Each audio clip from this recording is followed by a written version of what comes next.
Je vais vraiment essayer de faire des vidéos moins longues, mais celle-ci est technique, je vais essayer de tout préciser sans me répéter. Vous avez les deux multinationales, les deux mafias qui utilisent qui ont utilisé, enfin moi je rappelle ce que je pense, après c'est que mon avis, mais il est étayé, je l'ai longuement développé, les religions il n'y a pas plus athée qu'une religion. Je m'explique. En acte, alors évidemment ils ne le disent pas, verbalement ils disent nous croyons en Dieu, mais en fait, dans les actes, dans l'action, c'est faux. Ils sont parfaitement athées, ils sont beaucoup plus athées que les vrais athées, que les athées déclarés. Pourquoi? Parce que eux, les religions, elles ont effacé Dieu complètement. Elles utilisent la marque, Dieu, mais si vous regardez les corpus, ils sont très importants, très détaillés, avec beaucoup de littérature, ils arrivent avec leur corpus, c'est-à-dire qu'ils ont remplacé Dieu, enfin, ils n'ont pas remplacé le vrai Dieu, ou la vraie Dieu, mais ils ont substitué à Dieu leur corpus. Et c'est l'athéisme le plus fanatique et le plus absolu, faire ça, se remplacer. Alors vous allez me dire, bah ouais, mais ils prétendent que Dieu existe. Alors, en fait, non.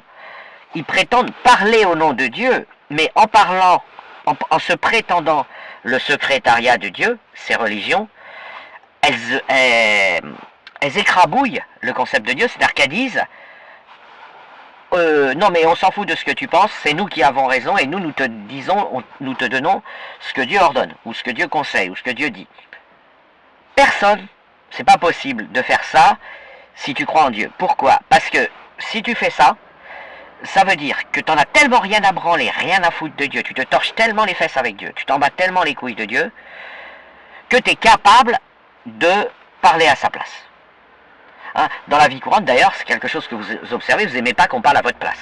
Okay, quand quelqu'un dit Jeanne m'a dit que, imaginons que vous vous appelez Jeanne. Non, je vais prendre un autre prénom qui sonne mieux, parce que si je fais ensuite le montage sur la voix, Delphine. Imaginons que vous vous appelez Delphine. Quand vos potes discutaient, Delphine m'a dit que, Delphine m'a dit que, Delphine m'a dit que. Bah Delphine, elle est énervée quand elle apprend plus tard que quelqu'un a dit ça. Elle dit, mais pourquoi tu parles à ma place? Pourquoi tu mets des mots dans ma bouche?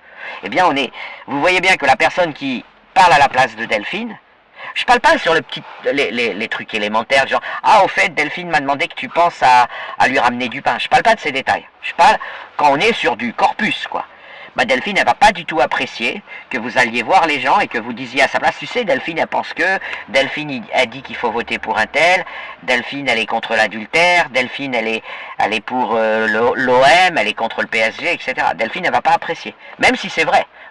Bon, d'une part, il n'y a aucune raison que ce soit vrai a priori, et puis de toute façon, même si c'est un peu vrai, ça va être transformé, ça va être horrible.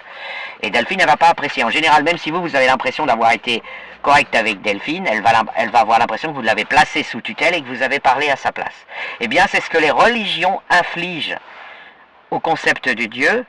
Elles le traitent comme l'intermédiaire traite Delphine. Et pour oser faire ça, même oser, même un dixième de seconde faire ça, faut être athée, et c'est un vrai athéisme de fond. Ça, ils ont vraiment pas peur de se tromper, et ils ont vraiment...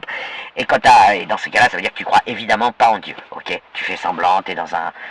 Alors après, il y a des naïfs, il y a des adeptes, etc., c'est compliqué. Mais je voulais préciser ça.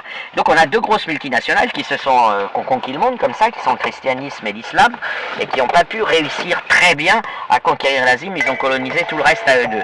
L'islam plutôt le sud et le christianisme plutôt le nord, avec au sud l'Amérique du Sud. Il a fallu traverser l'Atlantique, l'islam n'a pas pu, donc c'est le christianisme qui est allé massacrer les habitants de l'Amérique du Sud pour les coloniser. Et maintenant j'ai expliqué, alors pourquoi ils sont antisémites? C'est connu globalement, hein, c'est connu, c'est les droits d'auteur, c'est-à-dire que les juifs les gênent. Là je parle du marché.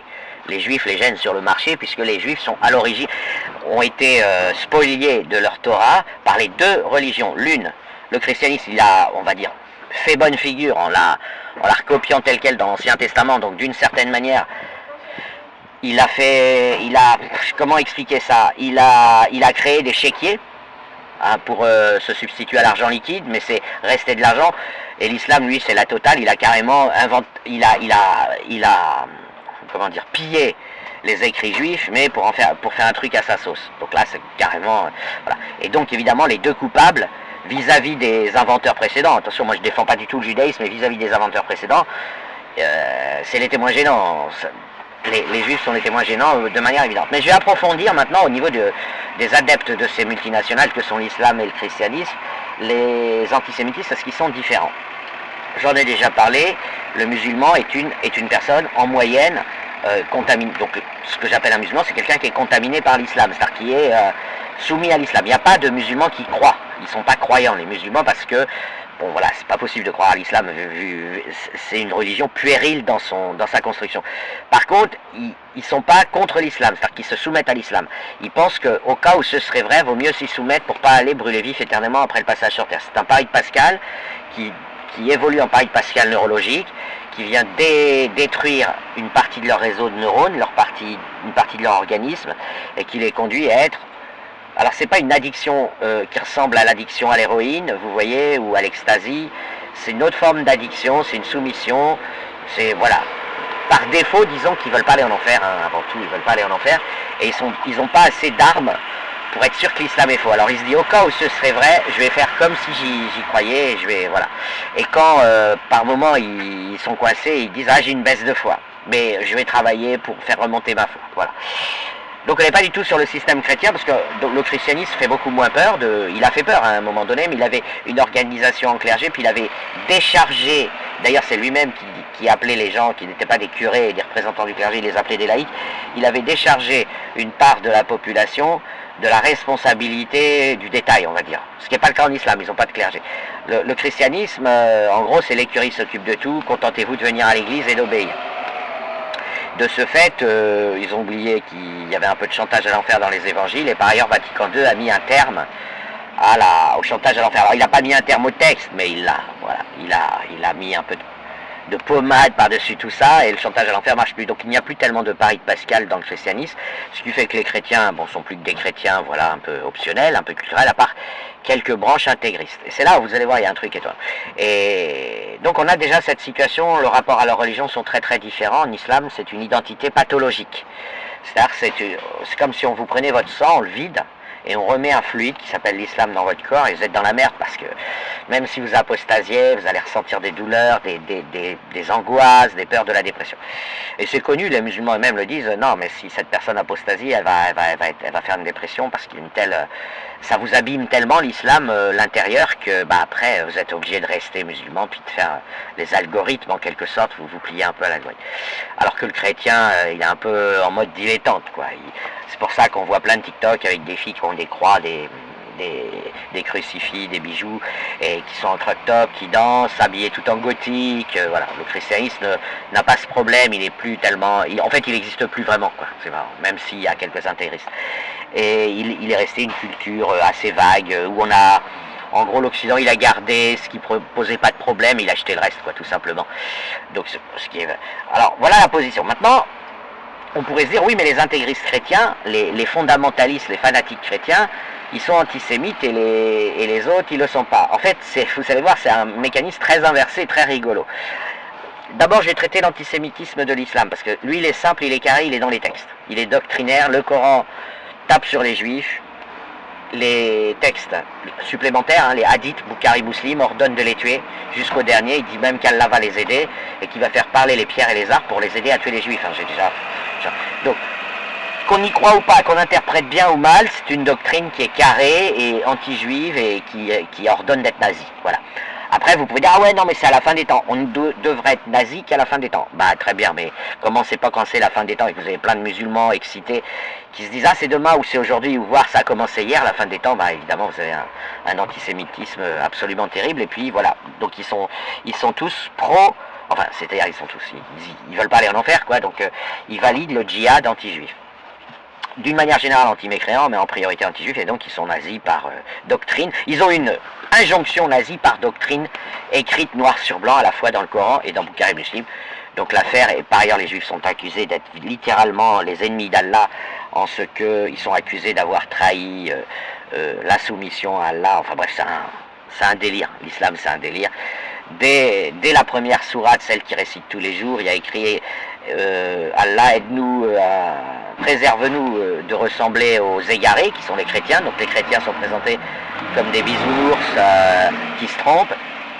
Et préserve-nous aussi de ressembler à ceux qui ont encouru ta colère, donc les juifs. Voilà. En gros, le Coran, il met les Juifs du côté de Satan, et les hadiths dit que Hitler avait raison, etc. Je cite Qaradawi, un des grands patrons, personne ne le contredit, président de la Confédération européenne de l'islam sunnite, hein, donc c'est pas Daesh, c'est un président tout à fait, qui a été reçu à l'Élysée, qui a été reçu partout, qui a dit, je le cite, Allah a envoyé Hitler pour commencer le travail et nous montrer le chemin.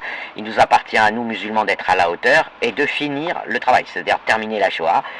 C'est la position d'un certain nombre d'autorités, et en général de toutes les autorités islamiques, sauf les mouvements modernistes. Bon, après, je ne vais pas rentrer dans des pourcentages. Bon, les mouvements modernistes sont souvent traités de mécréants, pas par conviction, mais parce que même les musulmans qui essayent de faire semblant d'être modérés dans l'islam, ils ont peur d'aller en enfer, donc ils ne veulent pas défendre les modernistes. Ils ont l'impression que défendre un moderniste ou une personne modérée, c'est plonger dans le tahout, T-O-G-H-O-U-T, et en plongeant dans le tahout, c'est se transformer en mounafik et partir directement en enfer. C'est pour ça que des musulmans modérés qui sont assez passifs, hein, des mères de famille, voilà, quand elles n'arrivent pas à se désolidariser de Daesh, des talibans, de Qaradawi, où elles font un peu semblant du bout des lèvres, mais elles n'y arrivent pas parce qu'elles se disent, oh là là, le tahout me guette. Voilà, alors ils ont le droit de mentir aux mécréants, donc parfois ils y arrivent, parfois ils n'y arrivent pas. Donc l'islam c'est carré, ils ont l'ordre d'être nazis, c'est officiel, c'est écrit dans le Coran et c'est écrit dans Boukhari et Muslim. Christianisme, pas du tout. Christianisme, l'antisémitisme chrétien, il provient en fait des gens qui n'arrivent pas à croire au christianisme. Et je vais expliquer. Alors je rappelle, l'Occident c'est un monde judéo-chrétien, c'est-à-dire le livre, c'est le livre officiel du christianisme. Il est en deux parties. Partie 1, l'Ancien Testament, c'est la Torah, le livre des Juifs, et partie 2, les évangiles, c'est-à-dire le livre de Jésus. Donc religieusement parlant, les religions dominantes en Occident, en dehors de l'islam, c'est effectivement cette doctrine dite judéo-chrétienne du fait de ces deux bouquins. Okay, c'est-à-dire que le christianisme, les évangiles, ça raconte l'histoire d'un hippie, peace and love, c'est-à-dire Jésus, qui faisait plein de magie, plein de miracles, et puis à la fin, il y a Vienne, quoi. Donc il n'y a rien dans les évangiles. C'est pour ça que les chrétiens, ils ne se sont pas beaucoup fatigués, ils ont pris la Torah, puis ils ont mis une petite couche poétique avec les évangiles, mais enfin bon, ça mange pas de pain, et il n'y a pas un énorme... Voilà. Alors après, ils ont un peu fait semblant, ils ont rajouté des écrits un peu plus... Mais bon, les évangiles, il y en a 4, c'est Marc, Luc, Jean et Matthieu, et qui racontent tous les 4 la même chose. Jésus est arrivé tel Zorro, il a fait plein de tours de magie, et puis il a été crucifié, et il a ressuscité. Et pendant qu'il faisait ses tours de magie, qui ressuscitait les morts, qui rendait la vue aux aveugles, il disait aime ton prochain comme toi. Enfin, il faisait le, comment on appelle ça, le hippie, quoi. Le hippie, peace and love, voilà. Donc ce corpus n'est pas théoriquement antisémite. Maintenant, pourquoi il est? Il l'est parce que vous avez beaucoup de chrétiens qui sont, alors c'est très minoritaire chez les chrétiens, mais c'est minoritaire, très je sais pas. Il y a une présence, si vous voulez, les chrétiens sont comme les musulmans, ils luttent, certains chrétiens luttent contre les baisses de foi. Et donc vous avez des chrétiens qui ne parviennent pas à croire que Jésus-Christ c'est Dieu. Hein. C'est la doctrine islamique, c'est que Jésus-Christ c'est Dieu. Dieu, il s'est incarné dans un être humain pour s'amuser, ça l'éclatait, et pour faire ce qu'il a fait. Pour se faire crucifier exprès, voilà. Il a inventé, et il a décidé que ça se passerait comme ça, voilà. Donc, le vrai chrétien, il est content de ça, Jésus est venu le sauver, enfin, Dieu est venu le sauver en s'incarnant en Jésus. Alors, Dieu, il est comment dire, il est partout, donc il est, si vous voulez, Jésus est, donc, il y a un usage verbal qui est de distinguer fils et père, mais c'est une distinction de fonction, c'est Dieu, c'est tout en un, avec le Saint-Esprit, blablabla. Donc les chrétiens qui sont comment dire, au clair avec leur doctrine, il n'y a pas de souci, voilà, Dieu est venu s'amuser à se faire crucifier, et puis voilà, et donc ça donne naissance au christianisme. Et fin de l'histoire, voilà. Puis on ajoute, que Marie était vierge, enfin il y a plein de magie qui a accompagné sa venue, ce qui est normal, hein, la visite d'un chef d'État, il y a des tambours, il y a des trompettes, il y a des miracles. Bon. Donc théoriquement le christianisme n'a pas de raison d'être antisémite. Maintenant, sur quoi s'accorde historiquement le monde judéo-chrétien, c'est-à-dire les juifs, alors je parle pas des juifs, je parle des adeptes du judaïsme, ça n'a rien à voir avec les juifs. Juif c'est une identité, vous êtes juif c'est seulement si vous avez une maman juive, hein, donc c'est comme un signe du zodiaque, vous choisissez pas. Si vous êtes né en avril, toute votre vie vous serez né en avril, vous n'avez pas. Donc juif c'est un état civil de naissance, donc ça n'a aucun rapport avec les religions, c'est totalement en dehors des religions. Là je vais parler des adeptes du judaïsme, des origines historiques du monde juif, enfin même pas. mais d'une partie des gens qui étaient proches des notions religieuses. Ils ont crucifié ou tué autrement d'ailleurs, c'est pas très important, hein, c'est pas les historiens aujourd'hui juifs, ils étaient pas nés, mais ils rapportent que leurs écrits disent que Jésus a plutôt été lapidé ou plutôt tué autrement. Bref, il a été condamné à mort comme un dissident, comme un agitateur dissident, comme un gourou de secte, si vous voulez. Donc du point de vue de l'école judaïque, Jésus était un fauteur de troubles qui a mis du bazar et il a été tué. Il a été exécuté à la demande de ce groupe de religieux du judaïsme à l'époque, demandant à Ponce Pilate de le faire, ou le faisant eux-mêmes selon les versions. Mais à part le mode opératoire, il n'y a pas grand changement. On peut dire que ces gens, on peut être contre. On peut être pour, on peut être contre. Quelqu'un, par exemple, un adepte du judaïsme assidu, ayant fait des écoles et tout, l'exemple typique Ben Yehuda, par exemple, avec qui je parle beaucoup, ils vont dire, ah ouais, non, mais c'était, ils vont pas forcément justifier, mais ils vont dire, ouais, non, mais le mec, c'était quand même un fauteur de troubles. Ok, gourou c'est l'équivalent aujourd'hui de gourou de secte. Bon, qu'on soit content ou pas, les deux s'accordent, les deux populations s'accordent sur le fait qu'un petit groupe de juifs a exigé l'exécution de Jésus qui était juif, hein, d'ailleurs. C'est un des leurs qui était juif au titre, motif, gourou de secte. Bon. Et les uns sont contents, les autres sont pas contents. Enfin, les uns sont du côté des exécuteurs, de dire oui, non mais un gourou de secte, il provoquait des perturbations, et les autres sont du côté des défenseurs de Jésus-Christ. Mais maintenant, regardons bien les choses de près. Les défenseurs de Jésus-Christ, êtres humains, hommes, pas Dieu, hein, donc les gens qui ne sont pas chrétiens, qu'est-ce qu'ils vont importer comme ressenti ou comme qualification? Ils vont dire, oh, ce petit groupe d'adeptes du judaïsme, de rabbins, ou de ce que vous voulez, je crois que ça s'appelait le Sanhédrin, je ne sais plus, il y a un nom officiel pour ces instances, si vous voulez, ils sont méchants. Ils ont fait exécuter ce monsieur, ils sont cruels et méchants. Voilà. Version, voilà. Ça, c'est une version qui est parfaite quand vous dites, comme moi, si j'allais dire que c'est injuste d'avoir tué, je sais pas, moi, Gandhi, qui vous voulez. Ok? Ça va être un point de vue qu'on a quand on pense à un être humain. Et puis de l'autre côté, la partie adverse va dire, ah non, non, mais il foutait vraiment le bordel, il était dangereux, blablabla, donc il méritait la peine de mort. Voilà, c'était il y a 2000 ans, c'était une autre époque. On se tuait pour un oui, pour un non, on s'est ensuite pendant des siècles battu en duel pour rien, pour une gifle. Les gens s'entretuaient, donc on ne va pas juger avec les règles d'aujourd'hui. Tout le monde s'entretuait, se condamnait à mort pour un oui, pour un non. Mais voilà. Mais la souffrance ou le désaccord ressenti, c'est-à-dire la notion de peuple déicide, hein, qui est une notion invalide, incorrecte, puisque ça concerne un petit groupe de personnes vivant il y a 2000 ans qu'on fait condamner à mort un mec qu'ils accusaient d'être un perturbateur, elle concerne du terrestre.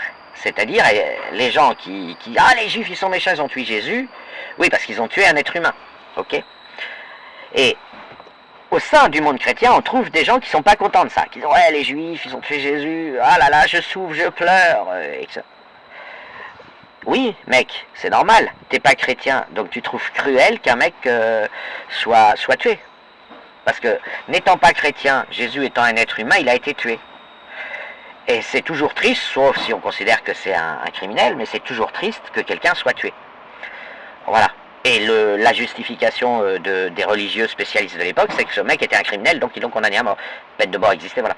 Et toi, t'es triste parce que tu dis non, il était innocent, c'était quelqu'un de bien, ils l'ont tué, ils l'ont martyrisé, ils l'ont tué, ils l'ont fait souffrir, parce qu'il n'est pas mort dans la douceur, qu'il soit crucifié, lapidé, tout ce que vous voulez, quelles que soient les versions, il n'est pas mort il a eu très très mal, en tant qu'être humain.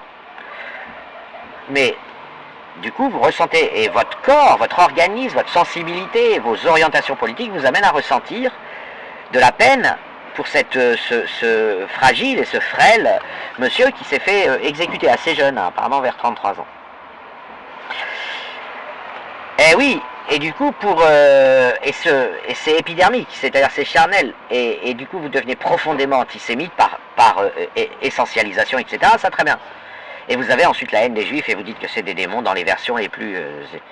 mais tout naît d'un truc parfaitement incontournable, c'est que vous n'êtes pas chrétien parce que vous ne pensez pas que Jésus c'est Dieu. Maintenant, je vais reprendre comment on va penser. Je ne suis pas chrétien du tout, moi, hein, je précise, je suis contre les religions.